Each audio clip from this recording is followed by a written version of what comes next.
Please take a second, pause the video, and read this disclaimer. We're taking a look at anchored hip flexion today. What is anchored hip flexion? It's using a dumbbell or a kettlebell to anchor your foot so that way you can pull yourself through hip flexion range of motion. What is that? Let me demonstrate for you real quick. Facing this way, and then I'll give you guys a side. You want to make sure your foot is securely hooked in. You want to make sure that the weight is heavy enough to support your body weight, because you're going to be going through this entire range of motion right here and pulling through. If it's too light, you're going to flip right off of the bench. You also want to make sure that your hips are positioned on the bench pretty well. You want to make sure that you're kind of near the edge, because as your hips roll back, or trust me, it's a narrow bench. If you're not sitting far enough forward, you're going to roll off the back. So, with that in mind, let's show you guys a side view of what this looks like so you can better understand what I'm talking about. Alright, so here we are. Got the kettlebell or the dumbbell that's heavy enough to support your body weight. You see my knees a little bit beyond 90, so bring it back. Here we are. So we're at 90 here, 90 here. This leg is going to come up with us.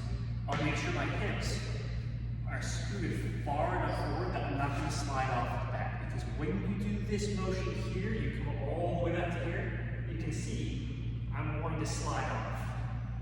It's really important to make sure that you have a wide enough bench and that you scoot far enough forward. Otherwise, you're going to slide right off the back and you're going to get in trouble or get hurt. We don't want that. So again, what are we doing? This foot's here. We're focusing on this right here, your hip flexors. Going back to 90, pulling through the hip. And scoot a little bit forward.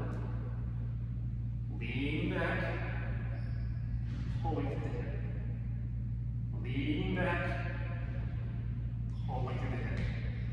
Yeah, you're going to work the core a little bit as well, but you're really going after those hip flexors. And on these definitely. And every single time I come up, I might have to scoot a little bit forward or reset. That's perfectly fine.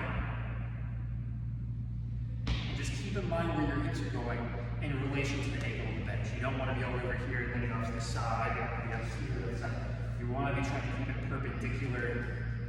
Hips nice and perpendicular. Leaning over back to about 90. Or parallel with the ground. And coming up. Only do these exercises if you've been cleared medically to do so. Once you have been cleared to do so, have fun, be fit. I'll catch you all in the next video.